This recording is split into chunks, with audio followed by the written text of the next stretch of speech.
Bienvenue dans Connaître Dieu et vivre. C'est une émission qui est conçue pour édifier le peuple de Dieu, les enfants du Seigneur, ceux qui sont aujourd'hui dans cette société où les choses sont de plus en plus compliquées. Et pour ce, aujourd'hui, nous allons aller dans le texte de Romains, chapitre 12, verset 2. Ne vous conformez pas au siècle présent, mais soyez transformés par le renouvellement de l'intelligence, afin que vous discerniez quelle est la volonté de Dieu, ce qui est bon, agréable et parfait. Mes bien-aimés, aujourd'hui, il y a un vent de séduction dans le monde. Et ce vent de séduction ne s'arrête pas simplement à ceux qui ne sont pas encore arrivés à la connaissance de la vérité, mais malheureusement, ce vent de séduction est en train de faire des ravages dans le corps de Christ. Je veux pour preuve que certains d'entre nous avons certaines pratiques un peu particulières qui consistent à prier une étoile, à parler à une étoile, à demander, enfin voilà, à faire des choses qui sont complètement hors de la volonté de Dieu. Et il n'y a pas que cela, il y a encore bien d'autres choses aberrantes dans le corps de Christ. Pourquoi? Parce que, des hommes et des femmes venus de contrées diverses et variées sur la planète ont apporté leurs us et coutumes, ont apporté leur culture et ont fait un syncrétisme. Syncrétisme, c'est-à-dire qu'ils ont synthétisé, ils ont mélangé cela et c'est devenu quelque chose comme une soupe dans laquelle on a mis tous les ingrédients qu'on avait là, à droite, à gauche, et puis on a dit, ben tiens, on va faire une soupe. Et on a fait ça. Alors aujourd'hui, je viens vous dire ceci, c'est que il n'est pas bon pour nous, enfants de Dieu, d'avoir de telles pratiques. Pourquoi? Parce que nous savons que dans la parole, le Seigneur nous a dit ceci: je vous enverrai le Saint-Esprit et il vous conduira dans toute la vérité et la vérité vous affranchira. Il n'a donc pas donné une autre issue que celle-ci, celle du Saint-Esprit qui nous amène dans toute la vérité. Et il dit aussi, il prendra de ce qui est au Père, il vous l'annoncera. Alors, bien-aimés, nous qui avons reçu le Saint-Esprit en nous, comment nous laisserions-nous encore conduire par des fables, par des coutumes, par des traditions d'hommes? Et c'est vrai, parce que nous nous rendons compte qu'aujourd'hui, certaines personnes ont amené au milieu de nous des pratiques qui ne sont pas de la part qui ne viennent pas du Seigneur, qui ne viennent vraiment pas du Seigneur.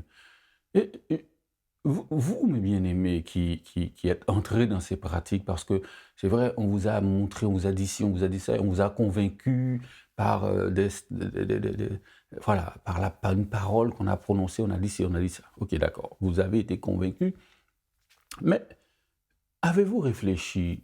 Vous êtes-vous dit, mais d'où viennent ce- ces pensées? D'où vient cela? Le Seigneur nous dit de sonder les esprits pour savoir d'où ils viennent, qui ils sont. Tout n'est pas de Dieu. Tout n'est pas de Dieu. Donc, je veux vous encourager à aller chercher la vérité et ne pas vous laisser ainsi emprisonner dans des pensées, dans des cultures, dans des traditions qui ne viennent pas de la parole de Dieu. Cette pratique, est une pratique qui vient de l'animisme, qui vient du fétichisme, qui vient de l'occultisme, qui vient du spiritisme. Et vous ne pouvez pas ainsi pratiquer cette chose, puisque le Seigneur nous dit au travers de l'apôtre Paul que nous ne devons pas participer, nous ne devons pas communier à la table des démons. Ne sont-ce pas là des choses qui viennent des ténèbres?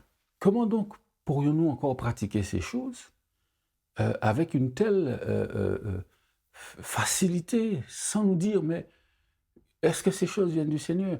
Vous savez, il y a un peuple que l'Éternel a loué qui s'appelle les Béréens. Ces hommes vérifiaient ce qu'on leur disait si c'était vrai. Vous savez, une catégorie d'hommes est venue devant le Seigneur et puis se sont étonnés lorsque le Seigneur leur a dit: ôtez-vous de moi, retirez-vous de moi, vous qui commettez l'iniquité, je ne vous ai jamais connu. Et ces hommes ont protesté du moins, ces hommes ont protesté en disant: mais on a prié, on a prophétisé, on a chassé les démons, on a guéri les malades, on a évangélisé, et tu nous dis que tu ne nous connais pas. Il dit, non, non, non, je ne vous ai jamais connu. Ôtez-vous de moi, retirez-vous de moi, parce que vous commettez l'iniquité. Ne soyons pas naïfs au point de croire que tout ce que font les hommes viennent de Dieu. Ne soyons pas naïfs. Ce n'est pas parce que vous voyez quelqu'un faire quelque chose qui ressemble à ce que Dieu fait que Dieu est avec lui. Non, non, non. En effet, ces gens ont prié, oui, les gens ont été guéris, ces gens, mais oui, mais regardez ce qui est dit. Je ne vous ai jamais connu. Alors, il faut faire attention. Ce n'est pas parce que quelqu'un vient vous dire quelque chose et puis que cette chose-là vous paraît être convenable, vous paraît être recevable, qu'il faut absolument prendre ces choses-là. Non, nous ne devons pas faire ça.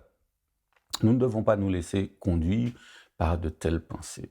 Le Seigneur nous a fait grâce. Il nous a amenés à marcher dans la vérité de la parole. Pourquoi aujourd'hui nous devrions nous mettre dans une situation de joug encore une fois? Et l'apôtre Paul le disait aux Galates. Qui vous a appris à vous détourner de la vérité? Mais oui, vous marchiez si bien. Vous marchiez si bien. Mais qui vous a détourné de la voie droite? Vous marchiez si bien. Pourquoi maintenant que vous avez commencé par l'esprit, vous voulez terminer par la chair?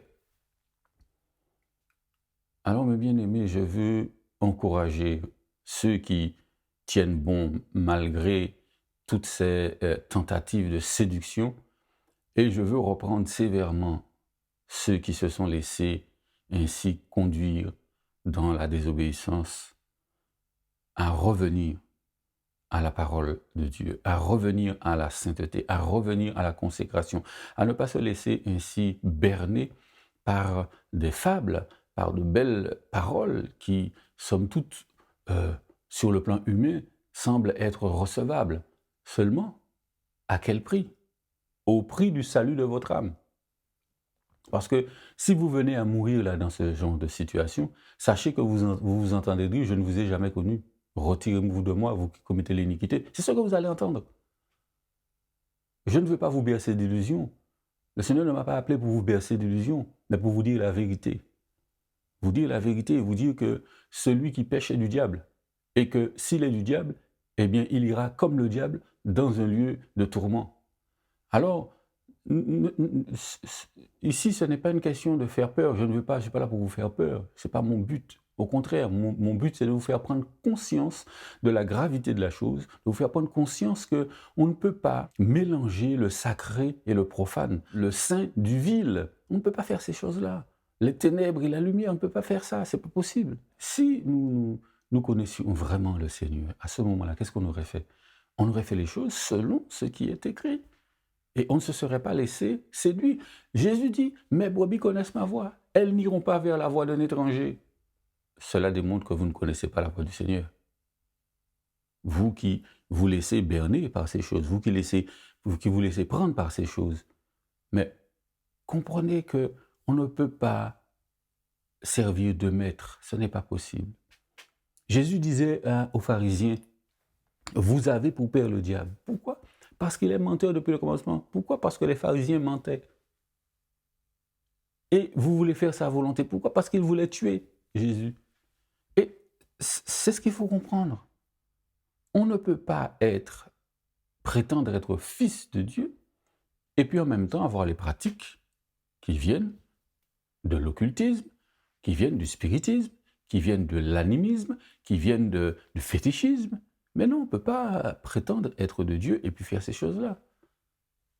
Comme Jésus disait, on ne peut pas servir deux maîtres.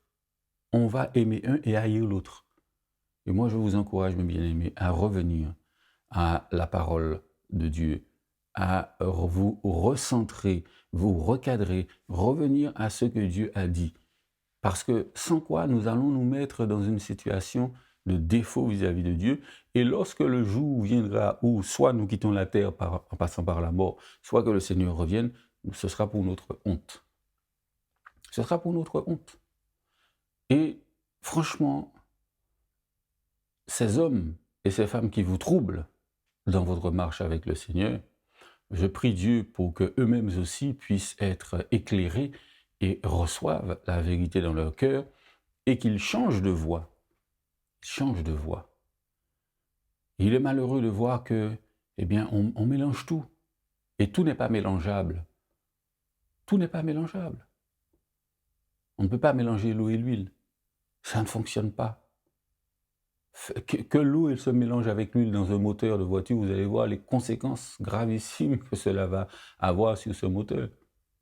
Vous pourriez avoir la voiture la plus puissante du monde, elle ne fera pas grand chose.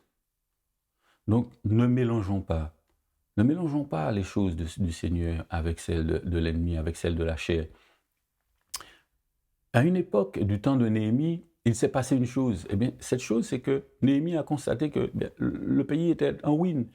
Les murs étaient en brèche, les portes étaient brûlées, il n'y avait plus rien, il n'y avait pas de vie. Les gens entraient, sortaient, les voyous, voilà, tout le monde faisait ce qu'il voulait. Pourquoi?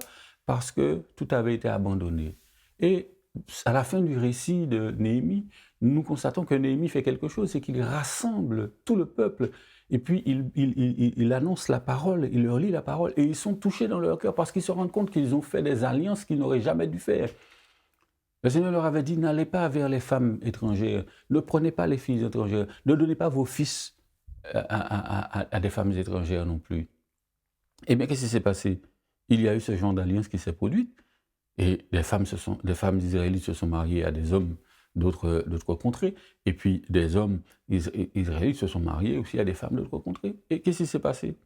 Eh bien, la Bible nous dit que il y avait quelque chose de tellement terrible, c'est que les enfants qui naissaient de ces couples-là, il y avait même un problème de langage, parce qu'ils ne se comprenaient pas vraiment.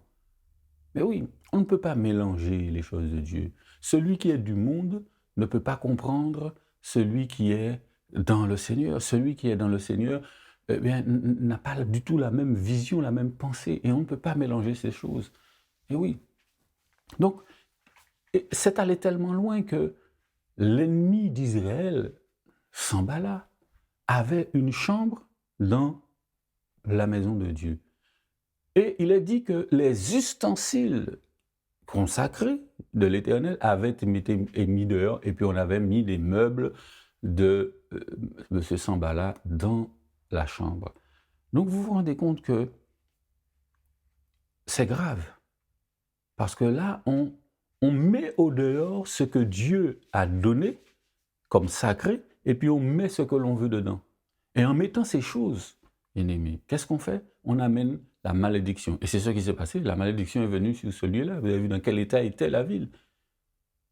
Alors, bien-aimés, je veux vous encourager. Comme du temps de Néhémie, il est dit qu'ils avaient à la fois le marteau et l'épée à la main. Ce que cela signifie-t-il? Que, eh bien, ils ne faisaient pas que travailler, ils ne faisaient pas que défendre ou se battre, ils travaillaient et ils défendaient en même temps. Bien-aimés, ayons cette même attitude d'être trouvés dans le travail et dans la défense. Nous devons défendre le Saint-Lieu, c'est-à-dire ce temple dans lequel le Saint-Esprit habite. Nous devons le défendre contre toutes les attaques extérieures. Nous devons interdire à l'ennemi de pouvoir pénétrer comme cela. Vous savez, c'est parce que bien souvent, nous n'avons pas la connaissance, et Dieu le dit dans sa parole, « Faute de connaissance, mon peuple périt ». Et parce que nous n'avons pas cette connaissance, nous allons nous jeter dans la gueule du loup. Et le diable, eh bien, il fait un ravage au milieu de nous avec toutes ces pensées qui viennent. Vous savez, chaque saison amène ce genre de phénomène. Il y a quelques années, c'était la puissance, la puissance. Tout le monde cherchait la puissance, la puissance. Tout le monde, c'était la puissance. Après, c'est devenu, les temps derniers, c'était la prospérité. Voilà, maintenant, bien, ça devient, c'est une histoire d'étoiles. Après, ça va être quoi? Non, le Seigneur ne nous a pas amenés à être dans la confusion, à être dans des choses qui sont contraires à sa parole. Nous avons été appelés à marcher dans la vérité, à marcher dans la sainteté, à marcher dans la droiture, à ne pas nous conformer au siècle présent. Et nous voyons qu'aujourd'hui, qu'est-ce qui se passe dans ce siècle dans lequel nous vivons? C'est l'anarchie totale. Tout le monde veut diriger, tout le monde veut conduire, tout le monde sait, tout le monde connaît. Mais au fond, personne de ces personnes ne connaît et rien n'avance. Pourquoi? Parce qu'on n'a pas remis les choses à leur place. Le Seigneur dit dans sa parole de ne pas déplacer les bornes anciennes. Lorsque nous déplaçons les bornes, nous devenons hors la loi. Parce que si, eh bien, j'ai un terrain, j'habite sur ce terrain, mon voisin a son terrain juste à côté, et que moi, eh bien, je viens à prendre la borne qui était sur mon terrain et que je la déplace de quelques centimètres dans le terrain du voisin, je suis hors la loi et le voisin aura tout à fait raison de me porter en justice et porter un préjudice grave contre moi. Et je risque gros à ce moment-là de payer des dommages et intérêts, toutes ces choses. Alors bien aimé, ne courez pas le risque de vous retrouver en justice avec Dieu, parce que vous n'allez pas gagner. Dieu a dit qu'il chérit l'esprit qu'il a déposé en vous.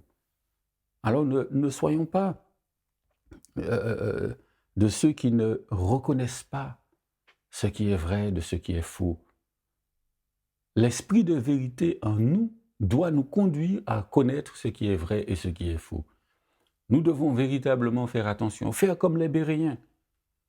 Aller dans la parole, vérifier ce que l'on nous dit. Si c'est écrit, vous savez, dans le domaine informatique, vous savez que l'informatique est bien devenue une chose commune aujourd'hui. Mais les virus courent dans tous les sens.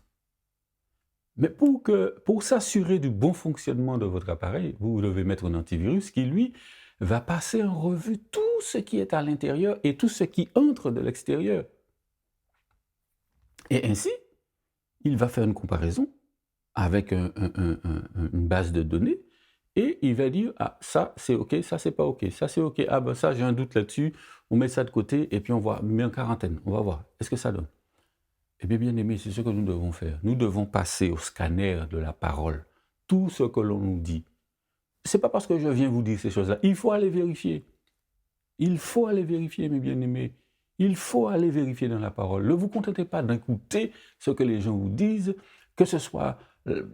allez vérifier. Et mettez-vous devant le Seigneur. Dites, Seigneur, voilà, on m'a dit telle chose, j'ai entendu telle chose, Seigneur. Seigneur éternel, je suis allé dans ta parole, j'ai vu ça, mais guide-moi, montre-moi le chemin par lequel je dois passer, ce que je dois comprendre. Mais si nous ne faisons pas ça, nous allons commettre toutes ces erreurs, nous allons tomber dans toutes ces hérésies qui vont nous emmener toujours plus loin de la volonté de Dieu, toujours plus loin de la sagesse de Dieu. Ne cherchez pas dans les discussions oiseuses des moyens de vous conformer dans ce que vous pensez. Ne nous conformons pas au siècle présent. Ne nous conformons pas au siècle présent, mais soyons transformés par le renouvellement de l'intelligence, afin que nous discernions quelle est la volonté de Dieu, ce qui est bon, agréable et parfait. Pensez-vous qu'il soit agréable à Dieu de voir que, eh bien, nous délaissons sa parole sainte, nous délaissons l'Esprit de Dieu qu'il nous a donné, nous délaissons le Seigneur Jésus-Christ pour aller, eh bien, parler à une étoile, parler à je ne sais quoi, voilà. Et c'est comme cela que l'on voit plein de sectes, c'est comme ça que l'on voit plein de choses terribles qui se passent dans le corps de Christ. Pourquoi? Parce que nous n'avons pas fait confiance à Dieu, parce que nous sommes allés là où il ne fallait pas, nous avons mis la main là où il ne fallait pas la mettre. Je veux donc vous encourager à rechercher la vérité dans ce qui est écrit et non pas dans ce que l'on vient vous dire. Le Seigneur Jésus-Christ a dit ceci. Vous avez entendu dire, mais moi je vous dis. Alors, bien-aimés, je veux vous encourager, non pas par ce que vous avez entendu dire, mais par ce que le Seigneur vous a dit. C'est ce que le Seigneur a dit que nous devons observer, et non pas ce que X ou Y a dit. Je ne critique pas la culture des uns et des autres. Nous avons chacun une culture. Nous qui sommes antillais, nous avons une culture. Le français a une culture, l'américain a une culture, le chinois a une culture, l'africain a une culture. Chacun de nous avons une culture. Je ne méprise pas la culture des uns et des autres. Seulement, aujourd'hui, en tant qu'enfants de Dieu, nous avons une culture qui est celle de la maison du Seigneur. Et c'est celle-là que nous devons mettre en œuvre. Et non pas la culture de X ou Y.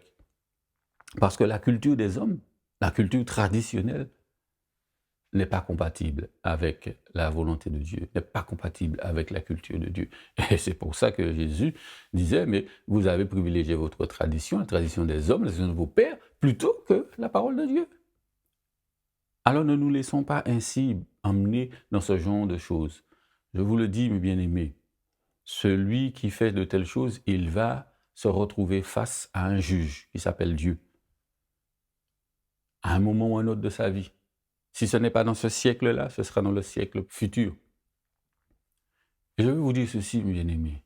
Tous ceux et celles qui continuent ou qui ont cette pratique de la communion à la table des démons, vous vous mettez hors de la grâce de Dieu. Vous vous mettez hors du salut parce qu'il ne peut pas y avoir de correspondance, il ne peut pas y avoir d'amitié entre ce qui est de Dieu avec ce qui est du diable. Ce n'est pas possible. Alors je vous encourage, mes bien-aimés, à rechercher la volonté de Dieu dans sa parole et à manifester ainsi l'obéissance en vous détournant, en vous détachant de ces choses qui sont apparentées aux traditions, aux coutumes, et voire même à l'occultisme, voire à l'animisme, au fétichisme et à toutes ces choses semblables qui ne viennent pas du Seigneur. Voilà donc ce que je voulais partager avec vous pour que chacun d'entre nous puisse être remis sur les rails de la parole de Dieu. Que votre journée soit agréable et passez donc une bonne semaine dans la présence du Seigneur. À bientôt. Au revoir.